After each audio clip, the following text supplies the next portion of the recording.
والصلاة والسلام على أشرف الأنبياء والمرسلين أما بعد فأعوذ بالله من الشيطان الرجيم بسم الله الرحمن الرحيم قال الله تبارك وتعالى في شأن حبيبه وكريمه إن الله وملائكته يصلون على النبي يا أيها الذين آمنوا صلوا عليه وسلموا تسليما اللهم صل على سيدنا ومولانا محمد وعلى آل سيدنا ومولانا محمد وبارك وسلم صلاة وسلام عليك يا سيدي يا رسول اللہ۔ گزشتہ درس میں آپ کے سامنے سورہ بقرہ کی آیت نمبر 83 تک کا ترجمہ اور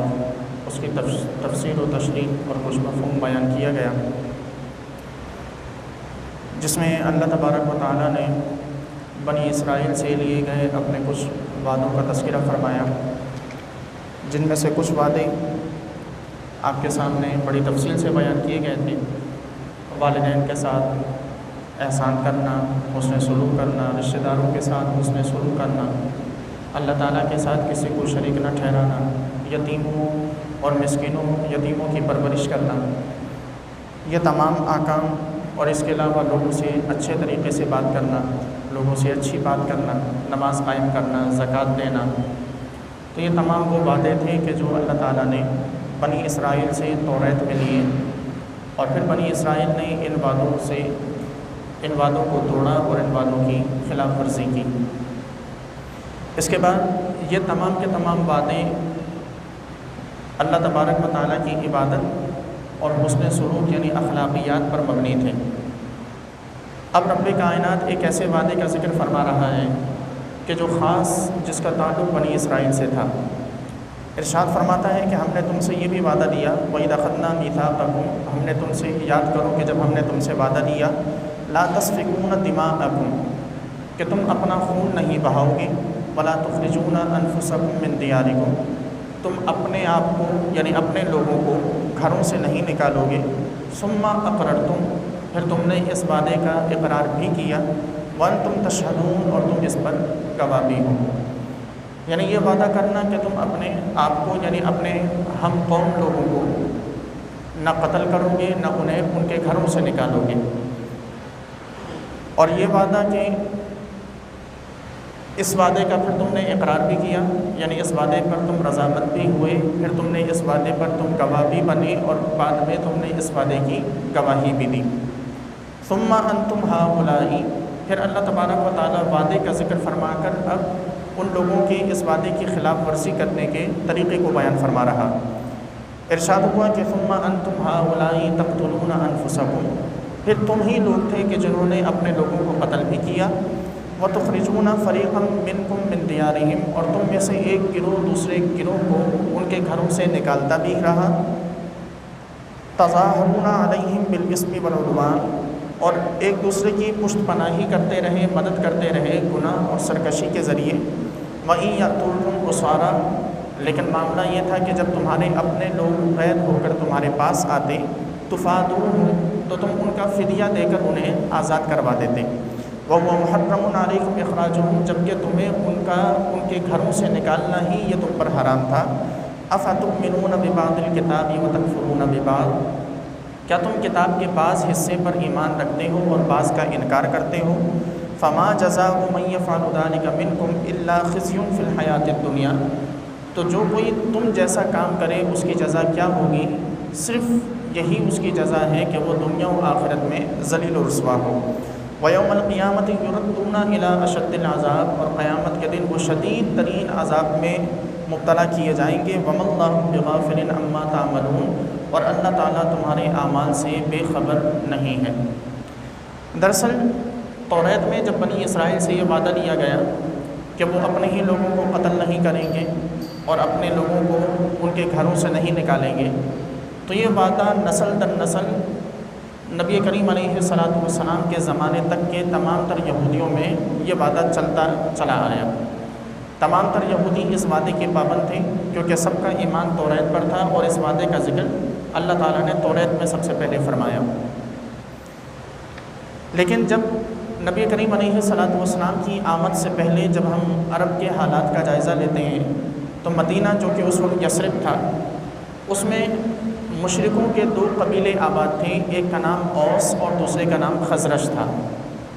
اور ان کے ساتھ ہی یہودیوں کے 3 قبیلے آباد تھے، بنو نضیر، بنو قریظہ اور بنو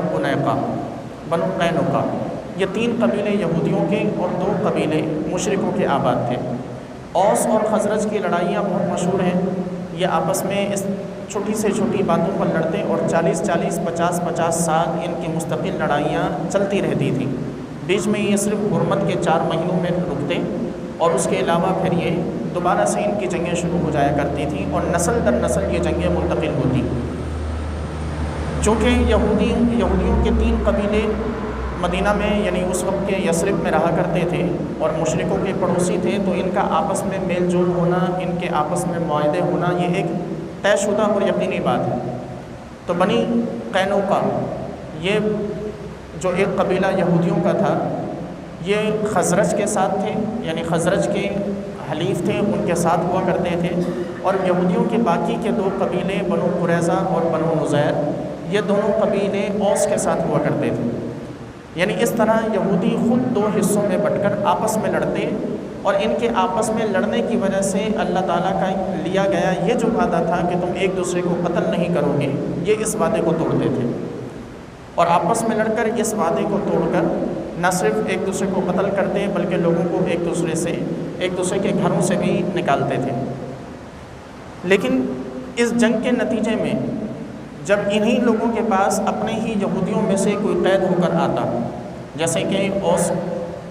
خزرج کے ساتھ بنو قینقاع تھے، تو بنو قینقاع کے پاس ان سے مقابلہ کرنے والے اور سامنے لڑنے والے اگر بنو نضیر یعنی کوئی اور یہودی قید ہو کر ان کے پاس آتا جنگ کے نتیجے میں، تو یہ خود اس یہودی کا فدیہ ادا کر کے اسے آزاد کرواتے۔ تو ان سے پوچھا جاتا کہ تم ان سے لڑتے بھی ہو اور پھر جب یہی لوگ قید ہو کر تمہارے پاس آتے ہیں تو تم انہیں فدیہ دے کر آزاد بھی کراتے ہو، تو آخر اس کی کیا وجہ؟ تو یہ کہتے ہیں کہ اللہ تعالیٰ نے ہم پر یہ حرام کیا ہے کہ ہم اپنے لوگوں کو قید میں رکھیں، تو ہم اس لیے فدیہ دے کر آزاد کراتے ہیں۔ تو پھر ان سے یہاں قرآن پاک میں یہی سوال کیا گیا کہ رب کائنات نے تم سے جو وعدے لیے تھے ان میں سے 2 وعدوں کا تو تم انکار کر رہے ہو۔ اللہ تعالیٰ نے تمہیں صرف قید میں رکھنے سے ہی منع نہیں فرمایا تھا، بلکہ اللہ تعالیٰ نے تمہیں لڑنے سے بھی منع کیا تھا، اور اللہ تبارک و تعالیٰ نے تمہیں اپنے لوگوں کو گھروں سے نکالنے سے بھی منع کیا تھا۔ تو یہ دونوں وعدے تو تم آپس میں لڑ کر یہ دونوں وعدے توڑ رہے ہو، اور صرف ایک وعدے کو بچانے کی خاطر تم فدیہ دے کر اپنے لوگوں کو آزاد بھی کروا رہے ہو۔ تو فرمایا کہ افتؤمنون ببعض الکتاب وتکفرون ببعض، کیا کتاب کے بعض حصے پر ایمان رکھتے ہو اور بعض کا انکار کرتے ہو؟ یعنی ایمان جس پر رکھتے ہو وہ یہ کہ تم فدیہ دے کر آزاد کروا رہے ہو، اور انکار اس بات کا کہ تم اللہ تعالیٰ سے کیے گئے اس وعدے کو توڑ رہے ہو کہ جو اس نے وعدہ دیا تھا کہ تم ایک دوسرے کو قتل نہیں کرو گے اور ایک دوسرے کو گھروں سے نہیں نکالو گے۔ اور پھر فرمایا کہ ایسا کوئی بھی شخص کرے، یہ ایک عمومی حکم ہے جو صرف یہودیوں کے لیے نہیں بلکہ ہم مسلمانوں کے لیے بھی ہے، کہ ایسا کوئی بھی کرے، مطلب کیسا؟ اس طرح کہ کتاب کے بعض حصے پر ایمان رکھے اور بعض کا انکار کرے، اور انکار سے مراد بھی یہ نہیں کہ یہ نہ مانے کہ ایسا کوئی حکم نہیں، بلکہ انکار سے مراد یہ ہے کہ یہ مانتا ہوں کہ ایسا حکم ہے قرآن میں، ایسا حکم ہے کتاب میں، لیکن اس پر عمل نہ کرتا ہوں۔ تو فرمایا کہ ایسا کوئی بھی کرے تو اس کی جزا کیا ہے؟ اس کی جزا یہ ہے کہ وہ دنیا میں ذلیل ہوگا اور آخرت میں اس کے لیے بڑا دردناک عذاب ہوگا۔ اب یہ ایک عمومی حکم ہے جس میں ہم مسلمان بھی شامل ہیں، اور ہم اگر اپنے آپ کو دیکھیں تو ہم اپنے آپ کو بھی اس حکم کے مصداق ہی دکھائی دیتے ہیں کہ ہم کتاب اللہ کے بعض احکام پر عمل کرتے ہیں، قرآن پاک کے بعض احکام کو مانتے ہیں، اور قرآن پاک کے بعض احکام کو بلکہ اکثر احکام سے ہم روگردانی کرتے ہوئے اس پر عمل نہیں کرتے۔ ہم عبادات کو ضرور مانتے ہیں، عبادات کرتے ہیں، نماز، روزہ، زکوٰۃ، حج، ہم سے بڑا کوئی حاجی نہیں ہوتا۔ اور بالعموم اگر ہم اپنے ملک کی بات کریں تو دنیا میں سب سے زیادہ تعداد میں اگر کوئی حج کرتا ہے تو وہ صرف اور صرف ہمارے ملک پاکستان کے لوگ ہوتے ہیں، لیکن سب سے زیادہ اگر تمام تر برائیاں بھی پائی جاتی ہیں تو وہ ہم پاکستانیوں میں ہی اس حوالے سے پائی جاتی ہیں۔ لیکن یہ وہی چیز ہے کہ افتؤمنون ببعض الکتاب وتکفرون ببعض، کتاب کے بعض حصے پر ایمان رکھتے ہو اور بعض حصے کو انکار کرتے ہو۔ حرام کا کھانا، سود کا لین دین کرنا، کسی کا حق مارنا، کسی کی غیبت کرنا، کسی کے خلاف بہتان تراشیاں کرنا، کسی پر الزامات لگانا، کسی کی عزت لوٹنا، یہ تمام چیزیں ہمارے معاشرے میں پائی جاتی ہیں، باوجود اس کے کہ اللہ نے ہم سے وعدہ دیا کہ ہم ان چیزوں سے بچیں۔ لیکن یہ وہ چیزیں ہیں کہ جن کا ہم انکار کرتے ہیں، یعنی عمل نہیں کرتے،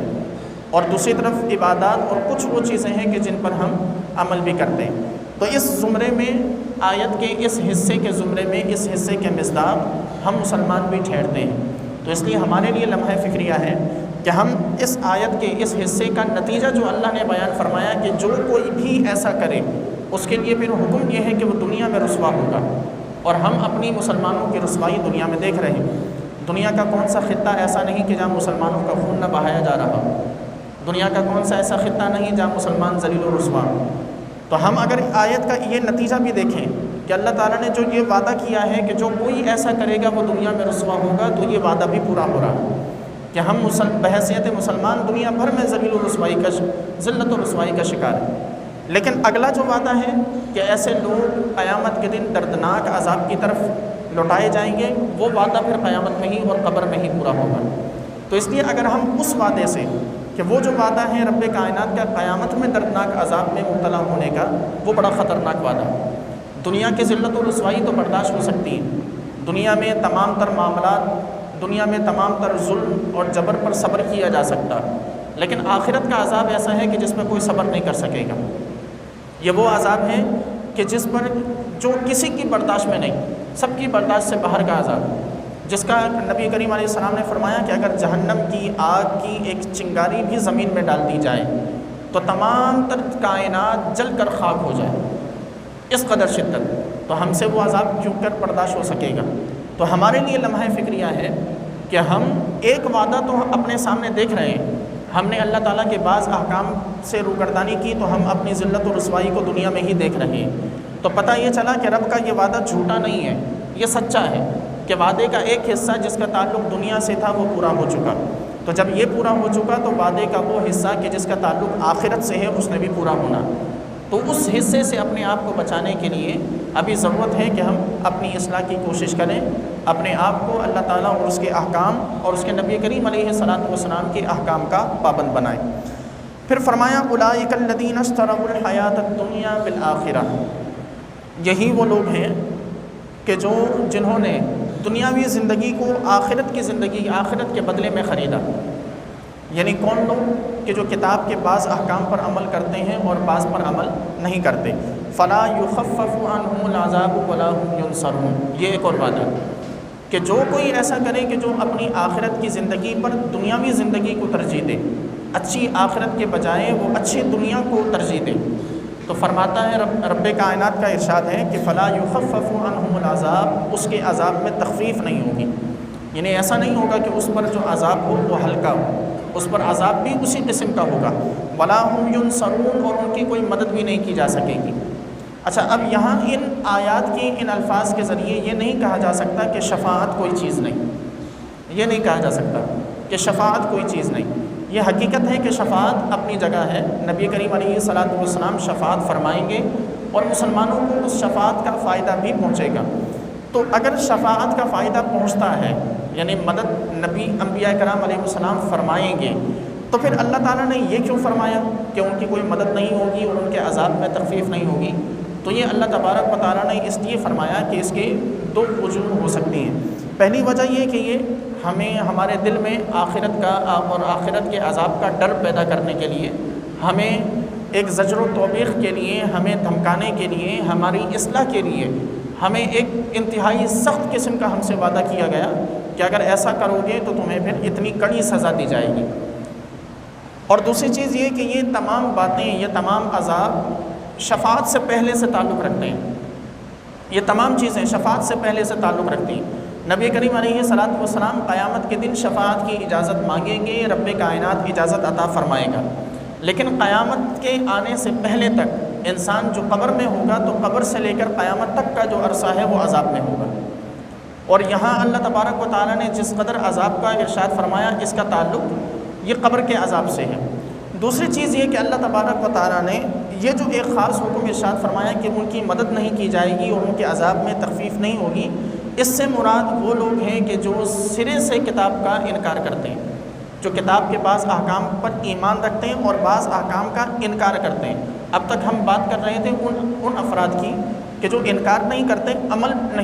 عمل سے انکار کرتے ہیں، یعنی ان کتابوں پر، کتاب کے ان احکام پر عمل نہیں کرتے۔ لیکن آیت کے اس حصے سے یہ بھی ثابت ہوتا ہے کہ یہ حصہ یعنی عذاب میں تخفیف نہیں ہوگی اور کسی قسم کی مدد نہیں کی جائے گی، اس کا تعلق ان لوگوں کے ساتھ ہے کہ جو سرے سے کتاب کے منکر ہیں، یعنی ہم مانتے ہی نہیں کہ اللہ نے یہ حکم دیا، اور یہ بھی ہمارے معاشرے میں مسلمانوں میں ہی پائے جاتے ہیں کہ میں نہیں مانتا کہ ایسا کوئی حکم قرآن میں ہو سکتا ہے، میں ایسی کسی حدیث کو نہیں جانتا، میں ایسی کسی حدیث کو نہیں مانتا۔ تو یہ تمام چیزیں کفریہ باتیں ہیں کہ جن سے تعلق رکھنے والا یہ عذاب ہمارے سامنے ہے۔ پھر آگے ارشاد فرمایا وَلَقَدْ آتَيْنَا مُوسَى الْكِتَابَ وَقَفَّيْنَا مِن بَعْدِهِ بِالرُّسُلِ، ہم نے موسیٰ علیٰ نبینا علیہ السلام کو کتاب دی، وَقَفَّيْنَا مِن بَعْدِهِ بِالرُّسُلِ، اور ہم نے ان کے بعد مسلسل انبیاء کو بھیجا، وَآتَيْنَا عِیسَىٰ ابْنَ مَرْیَمَ الْبَیِّنَاتِ، اور ہم نے عیسیٰ ابن مریم کو بینات یعنی کھلی نشانیاں دیں، وَأَیَّدْنَاهُ بِرُوحِ الْقُدُسِ، اور روح قدس کے ذریعے ہم نے ان کی مدد کی، أَفَكُلَّمَا جَاءَكُمْ رَسُولٌ بِمَا لَا تَهْوَىٰ أَنفُسُكُمْ، تو کیا ہر مرتبہ ایسا نہیں ہوا کہ تمہارے پاس جو کوئی بھی رسول جو کچھ بھی لے کر آیا، اگر وہ تمہاری نفسوں کو پسند نہیں آیا، استکبرتم، تو تم نے تکبر کیا، فَفَرِيقًا كَذَّبْتُمْ، تم میں سے ایک گروہ نے ان نبیوں کو جھٹلایا، وَفَرِيقًا تَقْتُلُونَ، اور تم میں سے ایک گروہ نے ان انبیاء کو قتل کیا۔ یہاں اللہ تبارک و تعالیٰ نے حضرت موسیٰ اور حضرت سیدنا عیسیٰ علیہ نبینا علیہ السلام پر نازل ہونے والی کتابوں اور کچھ نشانیوں کا ذکر فرمایا۔ موسیٰ علیہ السلام پر جو کتاب نازل کی گئی توریت، اور حضرت عیسیٰ علیہ نبینا علیہ السلام پر نازل کی جانے والی کتاب ہے انجیل۔ حضرت عیسیٰ علیہ نبینا علیہ السلام کا اللہ تعالیٰ نے ذکر فرمایا کہ ہم نے انہیں کھلی نشانیاں دیں، یعنی کتاب کے نازل ہونے سے پہلے انہیں کھلی نشانیاں یعنی معجزات عطا فرمائے۔ حضرت عیسیٰ علیہ نبینا علیہ السلام کے معجزات میں مردوں کو زندہ کرنا، نابیناؤں کو بینائی عطا کرنا، برس زدہ یعنی کوڑ کے جو مریض ہوتے ہیں ان کے جسم پر ہاتھ پھیر کر اپنا دست مبارک پھیر کر انہیں شفا دے دینا، تو یہ حضرت عیسیٰ علیہ نبینا علیہ السلام کی آپ کی کھلی نشانیاں یعنی آپ کے معجزات ہیں۔ اور پھر فرمایا وَأَيَّدْنَاهُ بِرُوحِ الْقُدُسِ، ہم نے روح قدس کے ذریعے ان کی مدد کی۔ یہ روح قدس کیا ہے؟ روح قدس حضرت جبریل علیہ السلام کا نام اور لقب ہے۔ حضرت جبریل علیہ السلام کو روح بھی کہا جاتا ہے،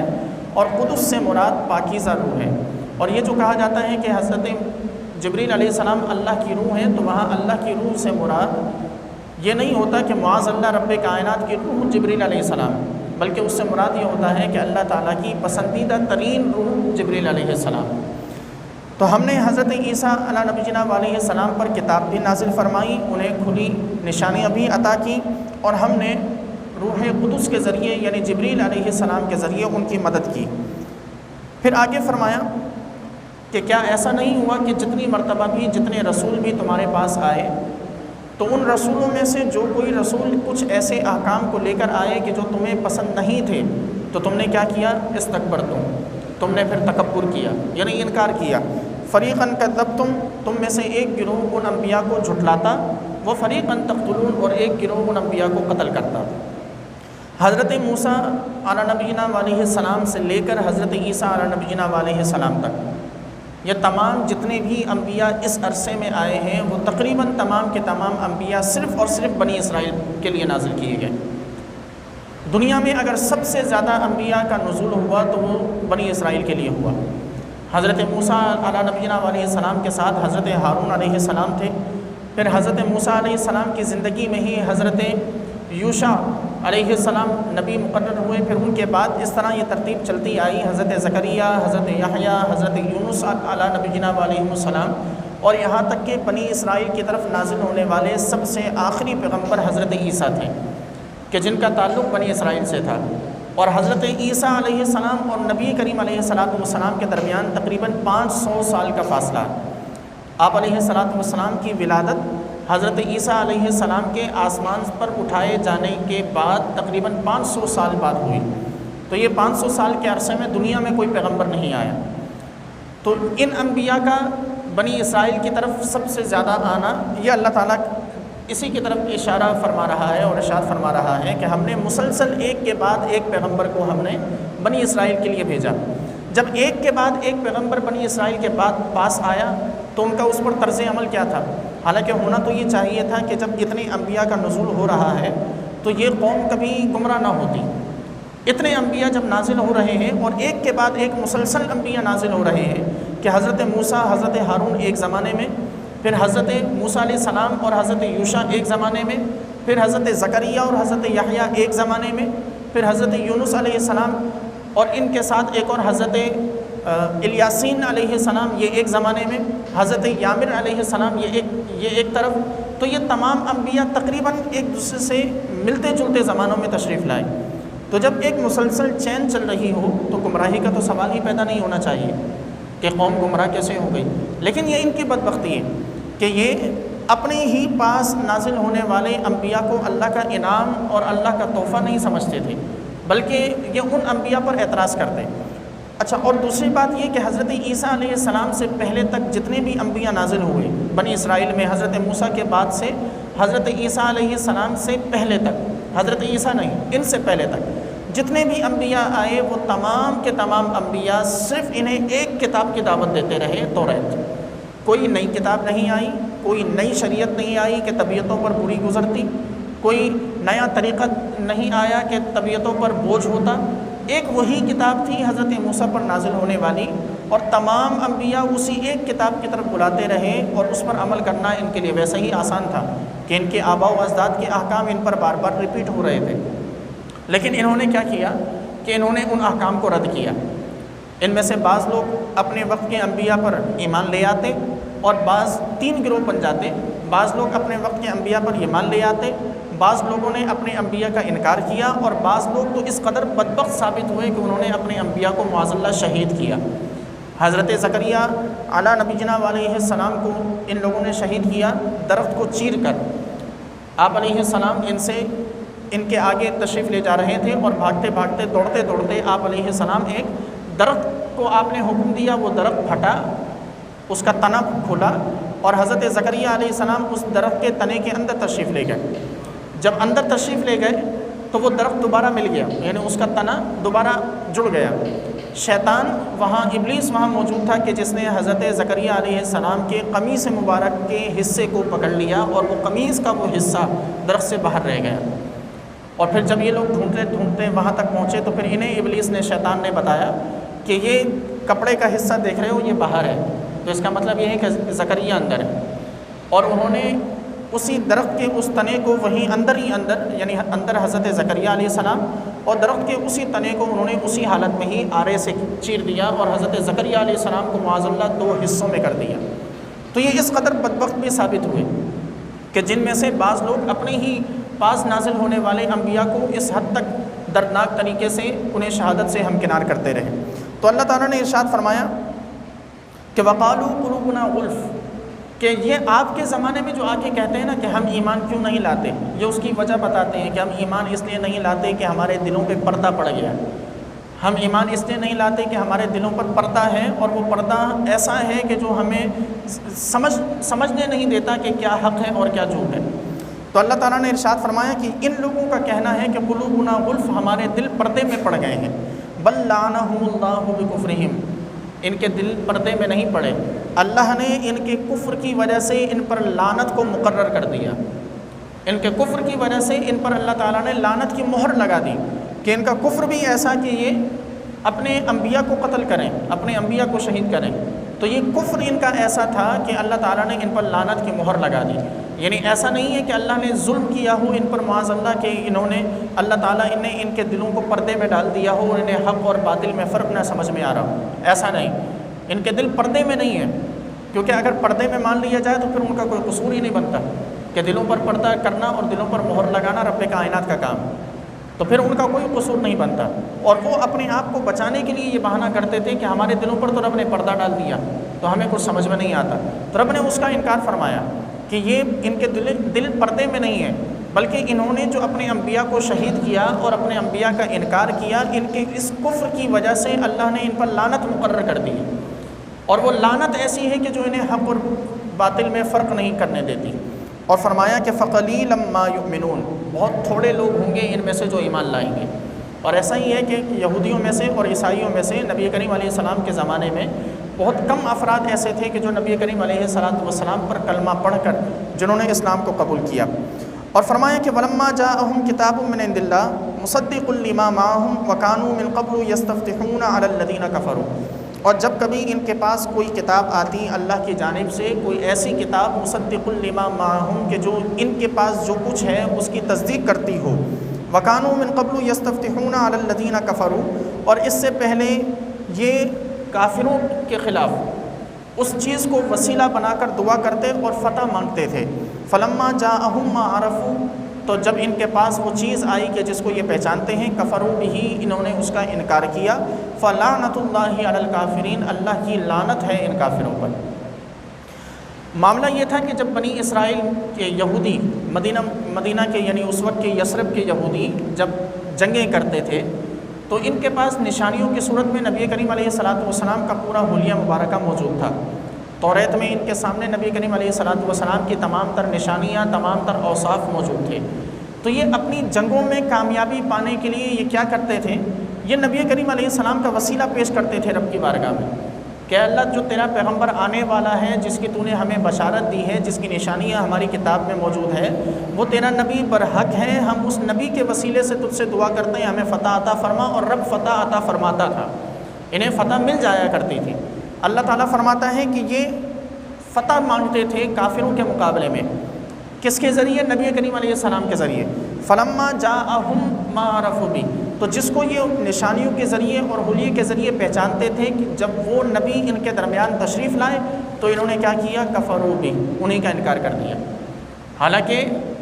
بعثت سے پہلے، نبی کریم علیہ السلام کے اعلان نبوت سے پہلے یہ حضور کے وسیلے سے دعائیں مانگا کرتے تھے،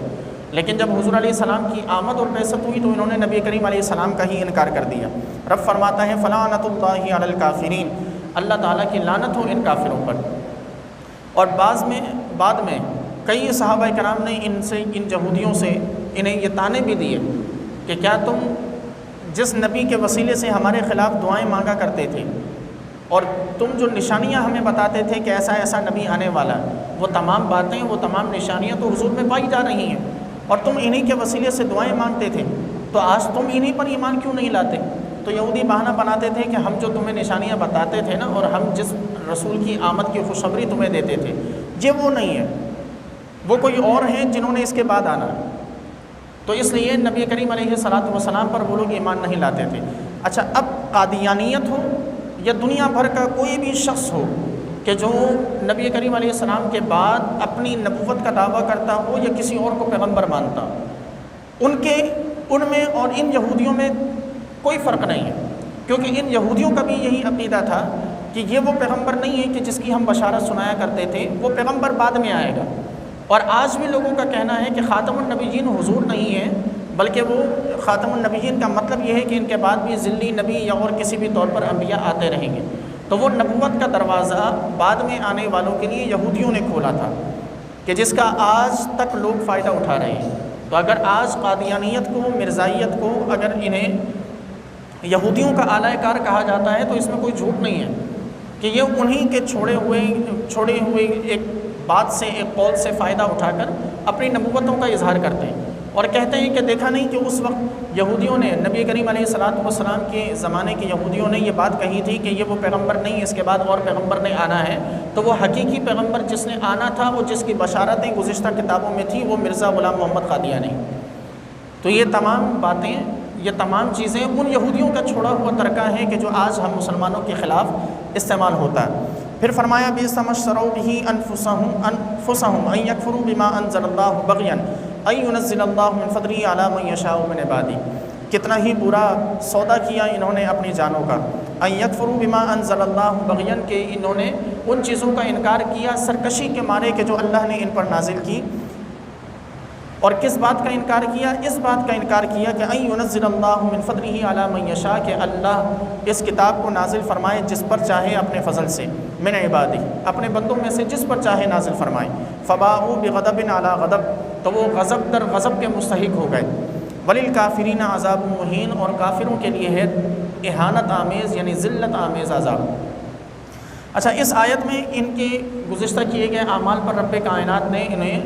انہیں جو عذاب دیا جانا ہے اس کا ذکر فرمایا۔ میں بس ایک آخری بات اس عذاب کے حوالے سے آپ کے سامنے بیان کرنا چاہتا ہوں، وہ یہ کہ عذاب دو طرح کے ہیں، ایک ہے دردناک عذاب اور ایک ہے ذلت آمیز اور اہانت آمیز عذاب۔ قرآن میں ہمیں ان دو قسم کے عذاب کا ذکر ملتا ہے، عذاب علیم دردناک عذاب، عذاب شدید سخت عذاب، اور دوسرا یہ عذاب کے جس کے بارے میں اللہ تعالیٰ نے ارشاد فرمایا کہ عذاب مہین، اہانت والا یعنی ذلت آمیز عذاب۔ اچھا، یہ دونوں قسم کے عذاب دو الگ الگ قسم کے لوگوں کے لیے، یعنی یہ دونوں قسم کے عذاب ایک ہی شخص کو نہیں دیے جائیں گے، یعنی ایسا نہیں ہے کہ کوئی مسلمان ہو تو اسے دردناک عذاب بھی ہو اور اہانت آمیز عذاب بھی ہو، ایسا نہیں ہے،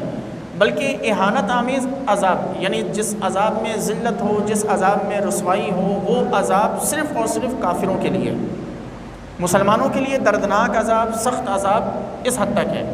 ذلت آمیز عذاب وہ صرف اور صرف کافروں کے لیے، اور اللہ تعالیٰ نے یہاں یہی واضح فرمایا کہ وللکافرین عذاب مہین، کافروں کے لیے ہے اہانت آمیز عذاب۔ مسلمانوں کو دردناک عذاب ہوگا، مسلمانوں کو سخت ترین عذاب ہوگا، لیکن اس عذاب میں ذلت نہیں ہوگی، کیونکہ مسلمان کلمہ پڑھنے کی وجہ سے کافروں کے مقابلے میں عزت والے ہیں۔ تو اللہ تبارک و تعالیٰ بھی یہ فرق قیامت کے دن عذاب میں بھی امتیاز رکھا جائے گا کہ عذاب میں بھی ہمیں کافروں سے ہلکا عذاب دیا جائے گا، وگرنہ تو کوئی بھی کہہ سکتا ہے کہ ہمارے اور کافروں کے عذاب میں فرق کیا، باوجود اس کے کہ ہم کلمہ پڑھتے ہیں وہ کلمہ نہیں پڑھتے، دونوں کو جہنم میں جانا پڑے گا، تو ہمارے کلمہ پڑھنے کا فائدہ کیا ہوا؟ تو یہ فائدہ ہے کہ ہمیں اللہ تبارک و تعالیٰ کافروں کے مقابلے میں بھی جو عذاب دے گا تو وہ عذاب بھی تھوڑا فرق رکھ کے ہوگا، یعنی انہیں اہانت آمیز ذلت آمیز عذاب، ان کے عذاب میں سب کچھ ہوگا، دردناک بھی ہوگا، سخت بھی ہوگا، اور ذلت و رسوائی بھی ہوگی۔ اور مسلمانوں کو جو عذاب جس عذاب کا مسلمانوں کے بارے میں کہا جاتا ہے وہ عذاب صرف سخت ہے اور دردناک ہے، اس میں ذلت اور رسوائی نہیں ہے، کیونکہ کافروں کے مقابلے میں مسلمان عزت والے ہیں، اور اللہ تعالیٰ ان کی عزت کو کل بروز قیامت بھی کافروں کے مقابلے میں برقرار رکھے گا۔ خالق کائنات سے دعا ہے کہ پروردگار ہمیں ہر قسم کے عذاب سے بچنے کی توفیق